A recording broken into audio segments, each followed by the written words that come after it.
உலகெங்கும் வாழும் என் தமிழின சகோதர சகோதரிகளே, தமிழா, ஜாதியையும் தொழிலையும் இணைத்து புதிய ஒரு கொள்கையை இணைத்தார்கள்.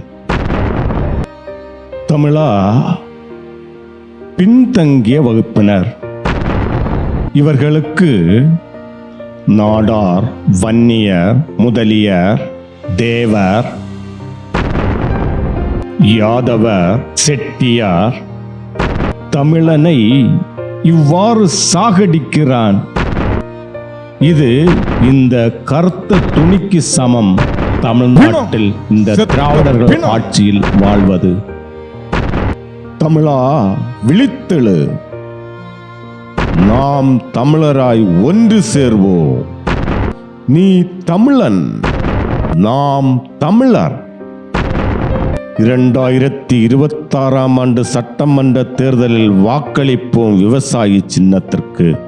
வெற்றி பெறுவோம் 234 தொகுதிகளிலும். அடிப்படை அரசியல் மாற்றத்தை ஏற்படுத்துவோம்.